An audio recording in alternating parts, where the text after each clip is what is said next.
नमस्कार दोस्तों, alpha officers academy के यूट्यूब चैनल पर आपका स्वागत है। हम देख रहे थे आरएएस 2024 के लिए ए टू जेड सीरीज़। अब इसमें हमने जनवरी से और अगस्त तक का जो राजस्थान का करंट अफेयर्स है वो कवर कर लिया। जैसे कि मैंने आपको पहले ही बताया था कि मेरी कोशिश यही रहती है कि 20-30 मिनट से ज़्यादा के लेंथी वीडियोज़ ना बनाऊँ। पर अब है ना बहुत ज़्यादा ये क्या है एक-एक करके जो पीछे का ओवरड्यू चल रहा है ऑलरेडी, उसकी वजह से प्लान ऐसा है कि जनवरी से और जो अगस्त, सितंबर, है ना? सितंबर या अक्टूबर तक का जितना भी करंट अफेयर्स इंडिया का बचा हुआ है और स्पोर्ट्स का बचा हुआ है, ये सब कोशिश यही की जाएगी कि थोड़े लंबे-लंबे लेक्चर्स हों, पर ये जल्दी कवर हो जाए। उसके बाद ताकि अपन लोग जब ट्रैक पर आ जाएँगे, तो वो फिर उसके अकॉर्डिंग चलता रहेगा। फिर दूसरी बात तो कोई कमेंट करके जो बार-बार ऐसे पूछते हैं कि मेंस के नोट्स के लिए, है ना? जो मेंस के अपन ने नोट्स जो भी लेक्चर सीरीज़ चली हुई थी, उसके नोट्स के लिए तो मैं देखो ये एक मोबाइल नंबर है 9664008312 है ना?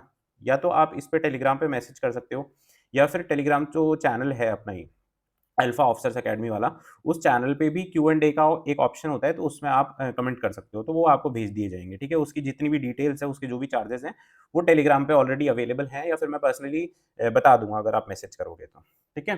तो ये बात रही मेंस वाले नोट्स की और मेंस के और बैचेज़ या मतलब वापस से सीरीज़ चालू करने की। तो देखो अभी प्री के लिए मतलब है थोड़ा टाइम पर इतना भी टाइम नहीं है कि आप प्री का छोड़ करके और मेंस के ऊपर फ़ोकस करो। क्योंकि मैं बता रहा हूँ मेंस बहुत ज़्यादा इम्पोर्टेंट है, हमारे लिए सबसे ज़्यादा इम्पोर्टेंट मेंस ही है। पर मेंस तक पहुँचने के लिए जो कड़ी है वो प्री से ही निकलती है। तो हमको कुछ न कुछ ये देख कर के चलना पड़ेगा कि प्री हमारा जो है वो ना रुके किसी भी सिचुएशन में। बाकी मेंस के लिए अगर अपन को 2 महीने भी मिलेंगे या 3 महीने भी मिलेंगे, तो हम लोग इस बार मतलब पिछली बार तो सिर्फ़ छोटे सब्जेक्ट्स जो 6 छोटे सब्जेक्ट्स थे, एथिक्स थी, पब्लिक एडमिनिस्ट्रेशन था, एथिक्स थी, यही कवर किया था। पर अब आगे जो होगा उसमें हम लोग 100% जितना भी सिलेबस है A to Z in a similar manner जैसे अभी शुरू किया है प्रीलिम्स के लिए, वैसे ही हम लोग मेंस के लिए भी शुरू करेंगे। ठीक है?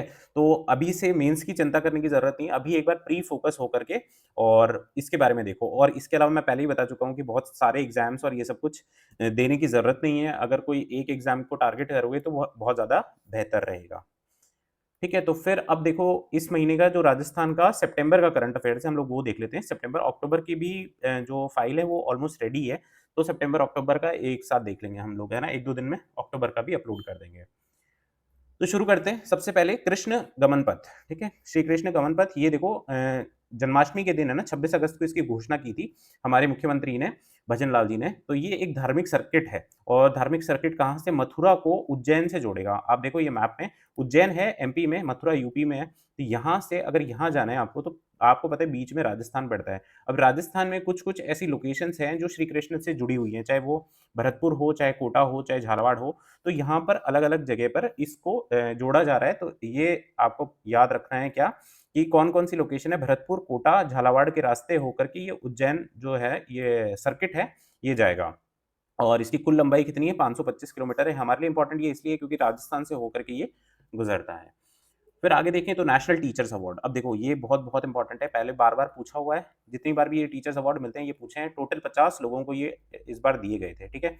और प्रेज़िडेंट के द्वारा ये दिए जाते हैं, राष्ट्रपति भवन में समारोह होता है वहाँ पे। तो राजस्थान के 2 शिक्षकों को इसमें ये अवार्ड दिया गया है, इसलिए हमारे लिए इम्पोर्टेंट है और बहुत ज़्यादा इम्पोर्टेंट है ना? याद ही रखें आप ये नाम। हुकुमचंद चौधरी जी हैं, ये बीकानेर से हैं और एक बलजिंदर सिंह हैं पदमपुर गाँव, अब ये पदमपुर है कि पदमपुरा है गंगानगर से। है ना? पदमपुर ही आई गेस। तो ये अब ये कौन-सी इनकी स्कूलें हैं आपको उनका नाम तो वैसे याद नहीं रखना है इसलिए मैंने लिखा नहीं है, पर आपको ये नाम याद रखना है, नाम और इनका जो जिला है वो। तो नेशनल टीचर अवार्ड्स किस-किस को मिला है? हुकुमचंद चौधरी बीकानेर से और बलजिंदर सिंह जी हैं। वैसे भी आपको पता है बलजिंदर और सरदार टाइप के जितने भी नाम होते हैं हमको गंगानगर, हनुमानगढ़ साइड में मिल जाते हैं। फिर आगे देखें अंगदान अभियान। अब अंगदान अभियान में राजस्थान को 2 राष्ट्रीय पुरस्कार मिले हैं। अब एक तो बेस्ट आईईसी अवार्ड, ये आईईसी में ये क्या है एक बार चेक कर लूँगा। इसके लिए अंगदान जागरूकता अभियान के तहत है ना सर्वश्रेष्ठ प्रचार-प्रसार गतिविधियों के लिए।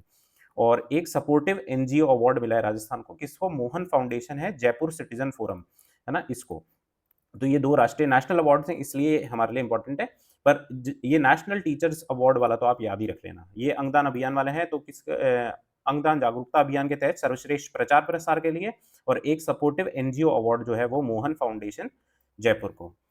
ठीक है, फिर आगे देखें तो साहित्य श्री सम्मान। अब जैसे बहुत बड़ी अकेडमी के जो सम्मान होते हैं वो तो इम्पोर्टेंट होते हैं, पर ये वाला भी हम लोग देख लेते हैं। राष्ट्रभाषा हिंदी प्रचार समिति एक कमिटी होती है, उसके द्वारा ये अवार्ड दिए जाते हैं। तो किस-किस को मिला है ये देखिए यहाँ पे अजमेर के प्रफुल्ल प्रभाकर को साहित्य श्री सम्मान मिला है ना? कौन है? अजमेर के प्रफुल्ल प्रभाकर और एक जयपुर के हैं प्रबोध कुमार गोविल, है ना? इनको हिंदी सृजन पुरस्कार मिला है। तो यहाँ पर भी सेम ही बात लिखी हुई है, संस्था का सर्वोच्च जो सम्मान है वो साहित्य श्री सम्मान है। तो ये वाला याद रख लेना क्योंकि ये हिंदी प्रचार समिति है, इसका जो सर्वोच्च सम्मान है, टॉप अवार्ड है, ये साहित्य श्री सम्मान है।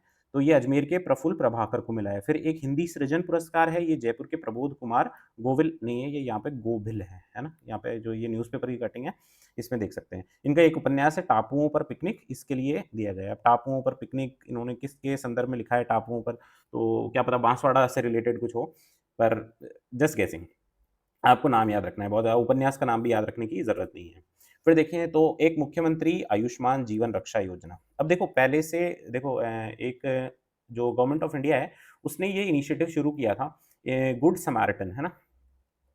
गुड समैरिटन अवार्ड दिया जाता था, है ना? समैरिटन अवार्ड दिया जाता था। उसमें क्या करते हैं, जैसे अगर किसी का एक्सीडेंट हो गया है, अब एक्सीडेंट हो गया तो असल में जब अगर साइट पर कोई भी मौजूद होता है, तो उसको ये फ़ियर रहता है कि हमसे पुलिस है ना, क्वेश्चनिंग करेगी, मतलब उल्टे-सीधे क्वेश्चन करेगी, हमको कहीं हम ना फँस जाएँ। ऐसे कई सारे फ़ियर के कारण से लोग ये जिसका एक्सीडेंट हो जाता था, वो घायल की जान बचाने से कतराते थे।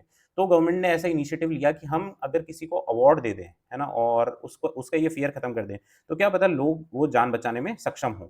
क्योंकि आपको पता है, हम लोग जब स्पोर्ट्स एंड योगा बाद में देखेंगे, तो हम उसमें देखेंगे एक टाइम होता है गोल्डन ऑवर, है ना? गोल्डन ऑवर क्या होता है? जब आप अगर किसी का एक्सीडेंट हुआ है और उसको बहुत ज़्यादा ब्लीडिंग हो रही है या फिर कुछ भी हो रहा है, उसको अगर 1 घंटे के अंदर-अंदर हम लोग कोशिश करके जल्दी से जल्दी हॉस्पिटल पहुँचा दें, तो उसकी जान बचाई जा सकती है ना? बहुत ज़्यादा प्रोबेबिलिटी है कि उसको बचा सकते हैं। पर अगर उसकी वो ब्लीडिंग है, बहुत ज़्यादा एक्सेसिव हो गई, अगर आपको कभी पता होगा जो मिलिट्री होती है, आर्मी होती है, वो लोग अगर वॉरफेयर में जाते हैं, तो उनसे अगर आप कभी पूछोगे, तो अगर कोई एक फैक्टर है, जो इंसान की जान ले सकता है, तो वो क्या होता है पता है? ब्लड लॉस होता है ना? ब्लड लॉस होता है। आपने बहुत सारी मूवीज़ में देखा होगा कि जब है ना किसी को भी चोट लग जाती है, फिर कुछ हो जाता है किसी को गोली लग जाती है, तो वो कोशिश करते हैं कि पहले उसको जो ब्लड लॉस हो रहा है, उस जगह को प्रेस कर दें और ब्लड लॉस को रोक लें।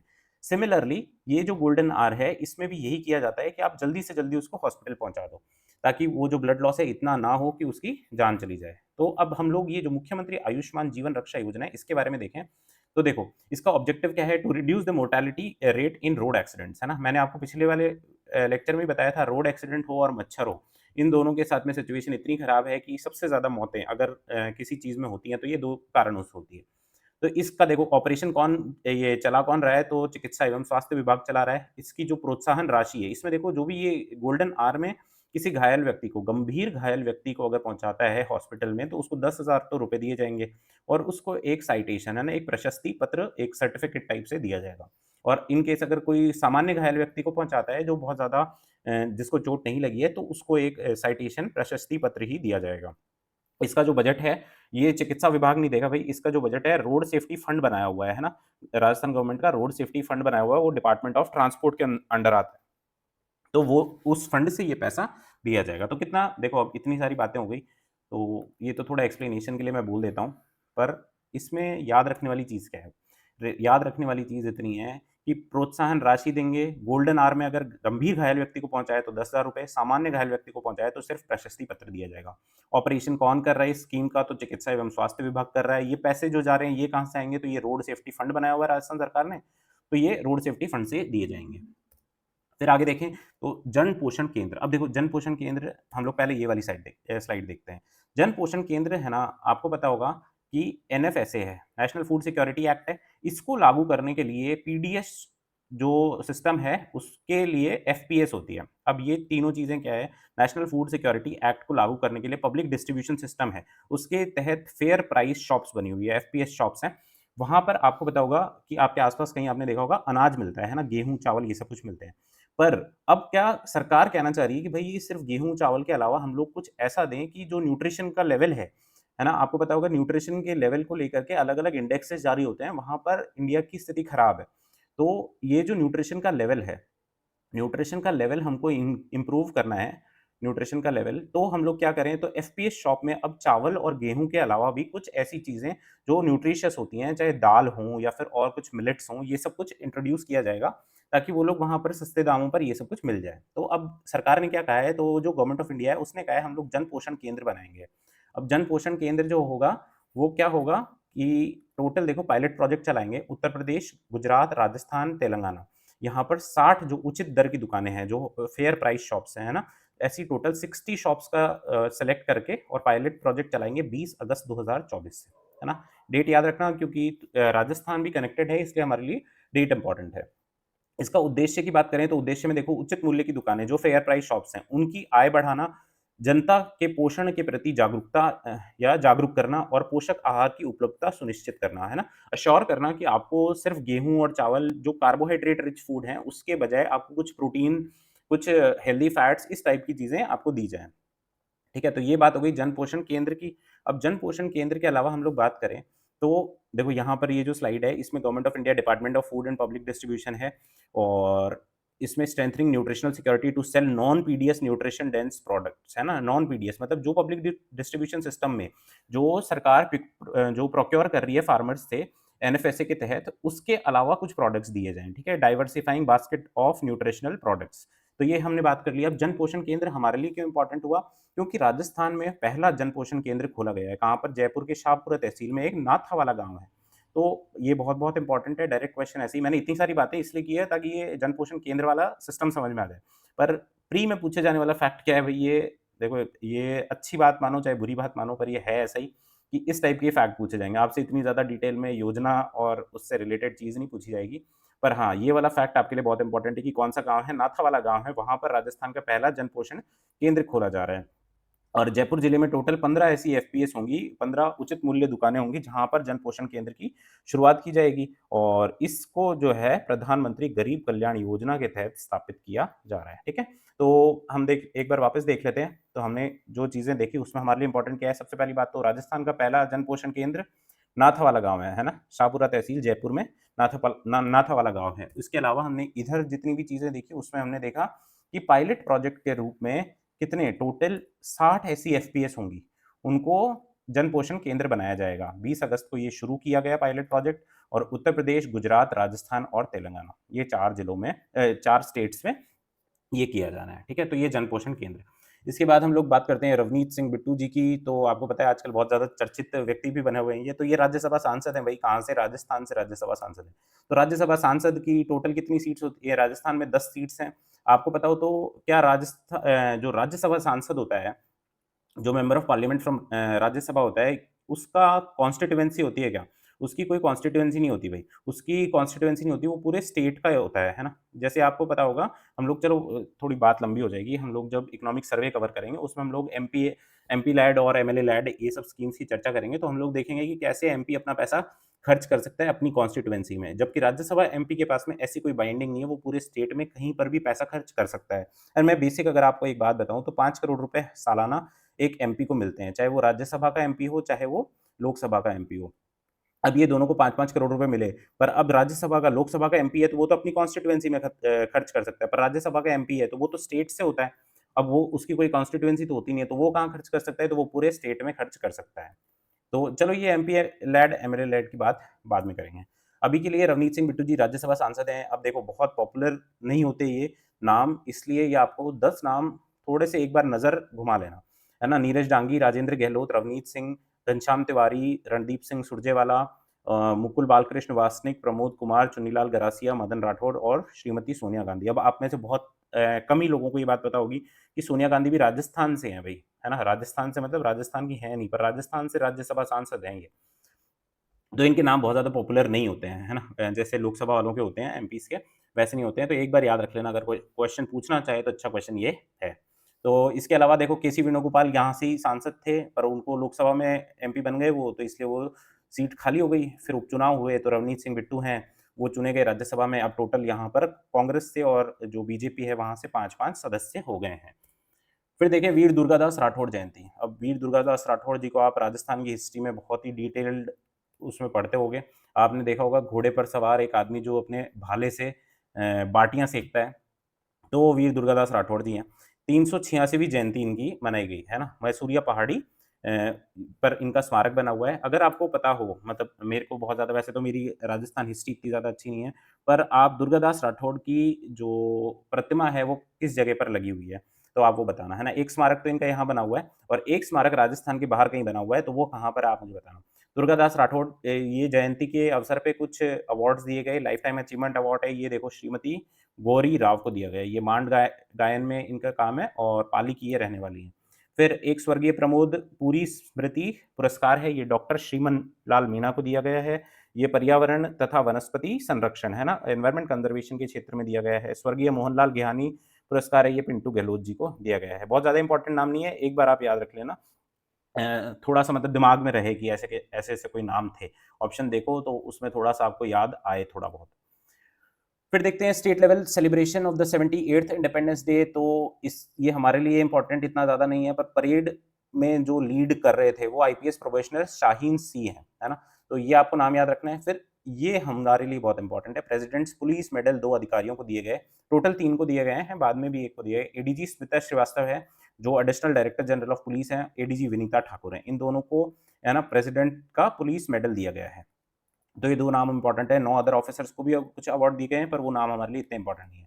उसके अलावा जो राजस्थान में आज के टाइम पे सबसे चर्चित पुलिस ऑफिसर हैं, जैसे पहले दिनेश एमएन सर हुआ करते थे, वैसे ही सिमिलरली अब एडीजी हैं वीके सिंह, है ना? आपको पता होगा जितनी भी एसआई या फिर अलग-अलग भर्तियों में जो घोटाले हुए हैं, उनको उजागर करने का काम ये कर रहे हैं। इनको भी भाई प्रेसिडेंट्स पुलिस मेडल दिया गया है ना? तो आप ये तीनों अधिकारियों के नाम याद रखना। स्मिता श्रीवास्तव हैं, विनीता ठाकुर हैं और एडीजी वीके सिंह हैं। इन तीनों को प्रेसिडेंट्स पुलिस मेडल मिला है। ये वीके सिंह सर हैं, ये एडीजी हैं एटीएस और एसओजी के, है ना? एंटी टेररिस्ट स्क्वाड और स्पेशल ऑपरेशंस ग्रुप जो है राजस्थान का, उसके ये एडीजी हैं, ठीक है? इसके आगे बात करें तो राजस्थान डिजिटल हेल्थ मिशन, तो आप ये याद रखना चिकित्सा विभाग द्वारा चलाया जा रहा है। अब डिजिटल हेल्थ मिशन है तो इसमें बार-बार अपन को समझने की ज़रूरत नहीं है। अपन ने पहले जो गवर्नमेंट ऑफ इंडिया का आईएचएमएस है, इंटीग्रेटेड हेल्थ जो मॉनिटरिंग सिस्टम है, उसके तहत देखा था। तो डिजिटल करने का मतलब कितना है कि जितने भी रिकॉर्ड्स हैं, है ना? आपकी जितनी भी बीमारियाँ हैं, आपको जितने भी आपके इलाज चल रहे हैं, ये सब सारी चीज़ों को आप डिजिटली स्टोर कर लोगे, है ना? जैसे यहाँ पर लिखा हुआ आभा आईडी बनाना होगा, हेल्थ केयर प्रोफेशनल्स की रजिस्ट्री हुई, फैसिलिटीज़ की रजिस्ट्री हुई, टेली कंसल्टेशन जैसी सुविधा उपलब्ध हो, तो इन सबको ऑनलाइन किया जा रहा है। तो इतना डिजिटल हेल्थ मिशन में सब कुछ डिजिटाइज़ किया जा रहा है। तो आपको चिकित्सा विभाग चला रहा है, ये याद रखना है। फिर एक भाई किसान साथी ऐप है। अब ये किसान साथी ऐप 14 अगस्त को लॉन्च हुई।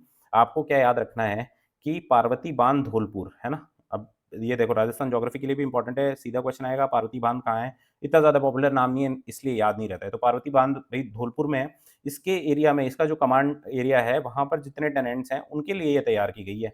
अब उसमें क्या करेंगे, ये डेवलप की गई है किसके द्वारा? National institute of hydrology Roorkee द्वारा, है ना? एक नेशनल हाइड्रोलॉजी प्रोजेक्ट है गवर्नमेंट ऑफ इंडिया का, उसके तहत इसको तैयार किया गया है। और 132, ये देखो हमारे लिए इतनी इंपॉर्टेंट बात नहीं है कि कितने गाँवों के कितने लोग इसमें लाभान्वित होंगे। हमको पार्वती बांध धौलपुर के कमांड एरिया के जो टेनेंट्स हैं, उनके लिए किसान साथी ऐप तैयार किया है। उनको जितनी भी हेल्प चाहिए होगी, उसके लिए ये तैयार किया गया है, चाहे इरिगेशन को लेकर के जितनी फैसिलिटीज़ हैं, वो सब, है ना? तो डेट याद रखना और कहाँ के लिए है, तो पार्वती बांध धौलपुर के लिए, किसान साथी ऐप। फिर अटल भूजल योजना। अब अटल भूजल योजना इसलिए इम्पोर्टेंट है क्योंकि हम अब 7वें पोज़ीशन से राजस्थान अब तीसरे पोज़ीशन में आ गया। अटल भूजल योजना आपको पता होगा, जो ग्राउंड वाटर है ना? उसका लेवल गिर रहा है ना? तो उस गिरते हुए ग्राउंड वाटर लेवल को रोकने के लिए हमने अटल भूजल योजना शुरू की थी, है ना? हमने तो क्या की थी, गवर्नमेंट ऑफ इंडिया ने की थी।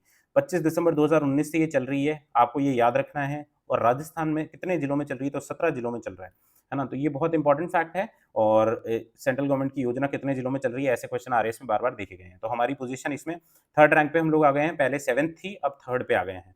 और टोटल 17 जिलों में चल रही है। इसका मेन पर्पस क्या है? To prevent the falling ground water level, है ना? ये हमने पहले ही बात कर ली कि जो ग्राउंड वाटर का स्तर है वो ओवर यूज़ की वजह से हो, चाहे और कई भी कारण हो, तो उसकी वजह से ये जो वाटर लेवल गिर रहा है, हमको उसको थोड़ा-सा प्रिज़र्व करना है, प्रिवेंट करना है। फिर तापस चैटर्जी, तो इनको देखो एक Rajiv Gandhi life time achievement award. अब वैसे ये अवार्ड भी कोई एक क्रिकेट क्लब वगैरह को ही देते हैं। ये बीसीसीआई के पिच क्यूरेटर हैं, है ना? पिच क्यूरेटर का क्या काम होता है मुझे बहुत ज़्यादा तो नहीं पता, पर जैसे ये अंदाज़ा लगाया जा सकता है, तो पिच से रिलेटेड कुछ काम करता होगा भाई। तो उनको एक Rajiv Gandhi life time achievement award दिया गया है। किसको? तापस चैटर्जी को।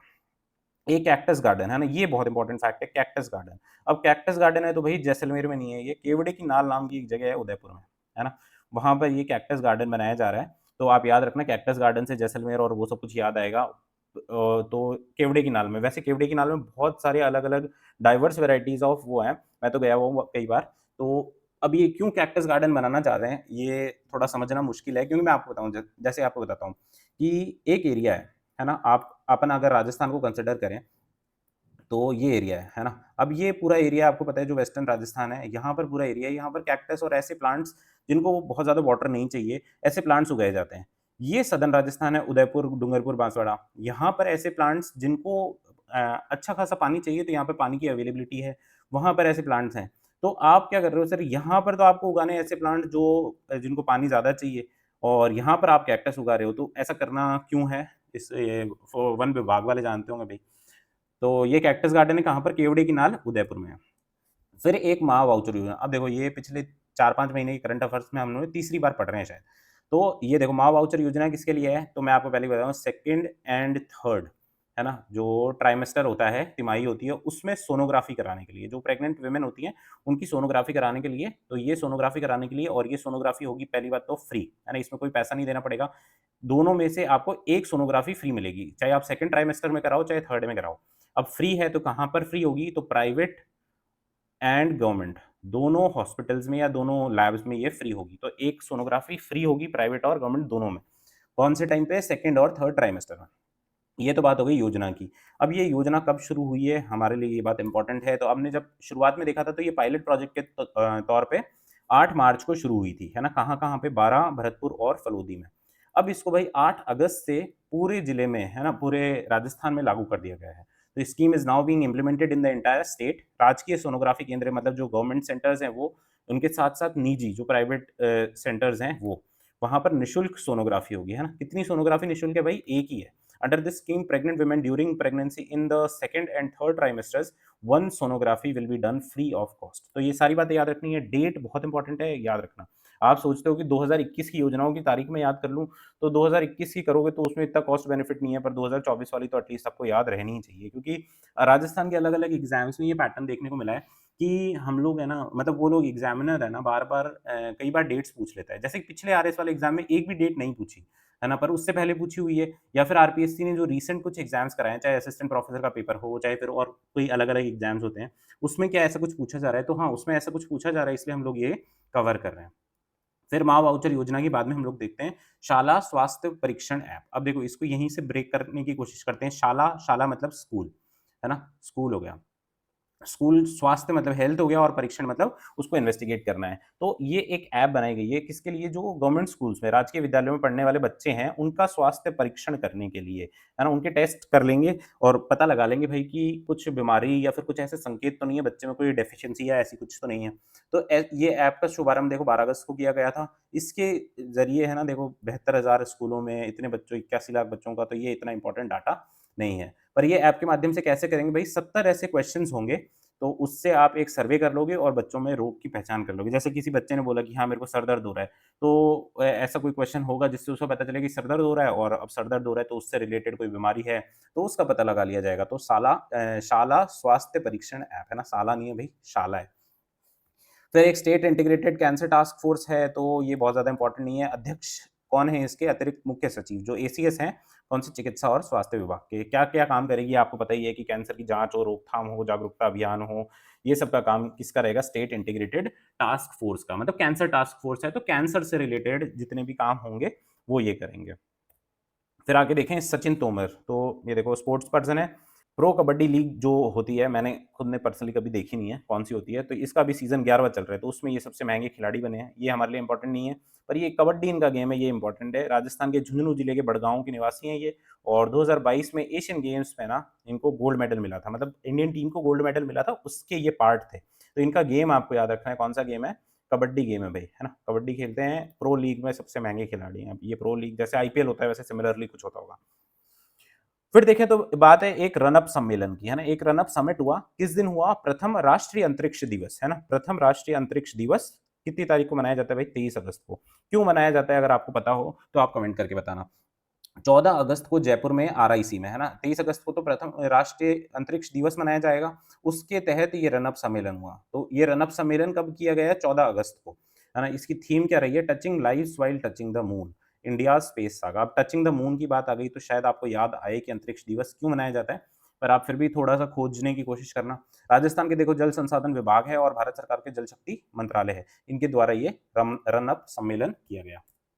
फिर कैलाश चंद मीणा जी हैं, अब इनको आरपीएससी का कार्यवाहक अध्यक्ष नियुक्त किया गया है। अब वैसे देखो मेरे को कई बार किन्हीं ने बोला है कि जैसे अब कैलाश चंद जी की बात करें, तो अब ये आरपीएससी का इनको कार्यवाहक अध्यक्ष बनाया गया है। तो अब क्या हम लोग पूरा आरपीएससी इसके साथ में पढ़ लें क्या यहाँ पे? अब आरपीएससी पूरा पढ़ने में कोई प्रॉब्लम नहीं है, पर वही है कि एक-एक लेक्चर 2-2 घंटे का हो जाएगा और एक ही एक चीज़ अलग-अलग जगह पे बार-बार रिपीट करने में मज़ा नहीं आता है ना? ना पढ़ने में मज़ा आता है, फिर बहुत ज़्यादा कन्फ्यूजन भी हो जाता है। इसलिए बेस्ट यही रहेगा कि जैसे ही ये करंट अफेयर्स खत्म होगा, फिर हम लोग जब राजस्थान या स्टेट पॉलिटी का जो टॉपिक है आरपीएससी वाला, वहाँ पर कवर करेंगे, तो हम लोग सारे कार्यवाहक अध्यक्ष हुए या फिर अध्यक्ष हुए, जो-जो इम्पोर्टेंट नाम हैं, जो-जो पहले पूछे गए हैं, ये सारी चीज़ें हम लोग वहीं देख लेंगे। तो मेरे को ये थोड़ा फ़ीज़िबल नहीं लगता है कि इसी जगह पर सारी चीज़ें बताऊँ, इसलिए मैं नहीं बताता। कार्यवाहक अध्यक्ष ये रहे संजय श्रोतिया जी हैं, ये रिटायर हो गए भई, इसकी इसलिए इनकी जगह पर ये अध्यक्ष पद पर आए। फिर एक अव्याना एविएशन अकेडमी है, स्टेट की ये पहली फ्लाइंग ट्रेनिंग सेंटर है ना? जो फ्लाइंग स्कूल है मतलब ये एक तरीके से, वहाँ पर ये पायलट बनाने की ट्रेनिंग देते हैं, तो ये किशनगढ़ एयरपोर्ट है ना, ये किशनगढ़ है ना? किशनगढ़ एयरपोर्ट पे इसको स्थापना की गई है। अव्याना एविएशन अकेडमी वैसे दिल्ली की अकेडमी है ये, तो इसने अपना एक सेंटर है ना यहाँ पर किशनगढ़ एयरपोर्ट पे खोला है।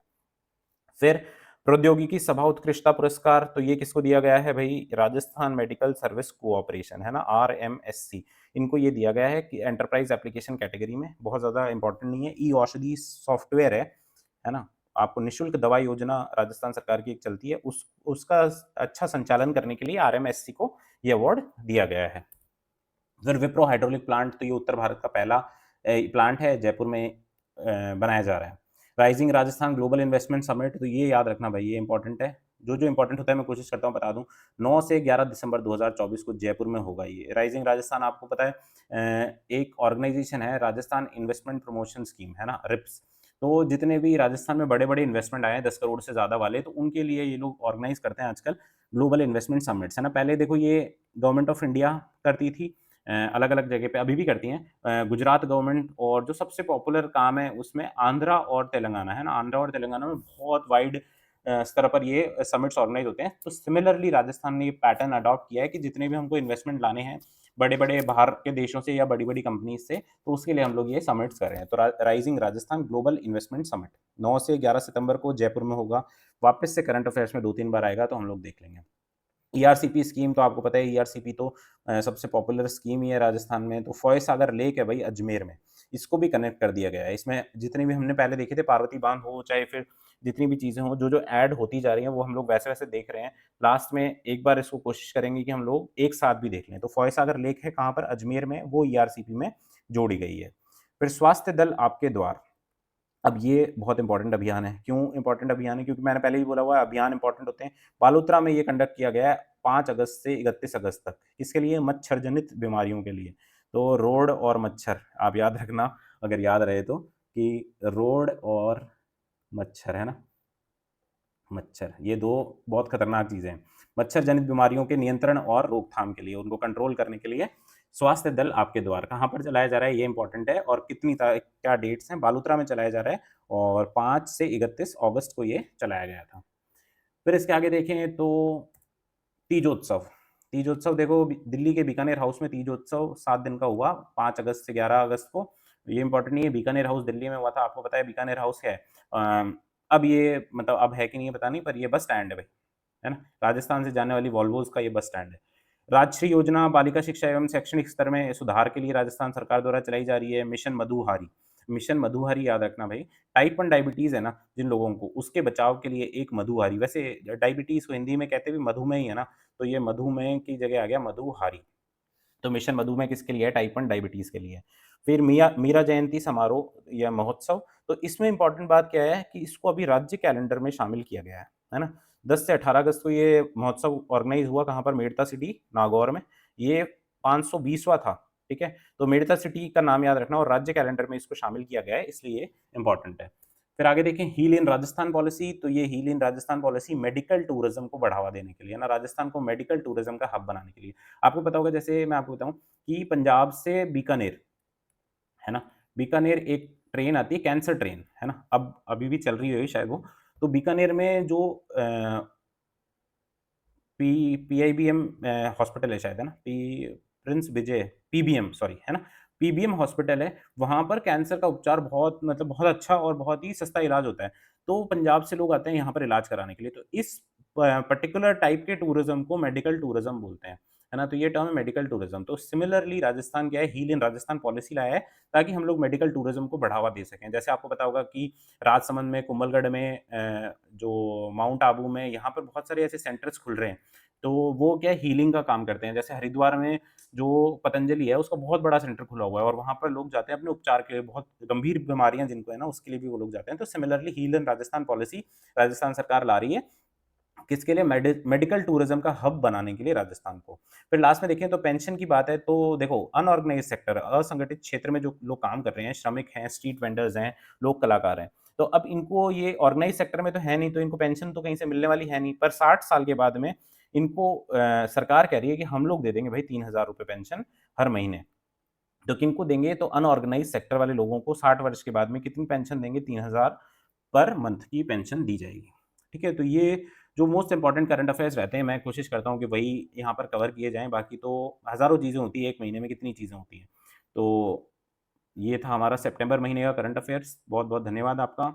तो हम लोग इसके बाद में मिलते हैं अक्टूबर के करंट अफेयर्स के साथ में।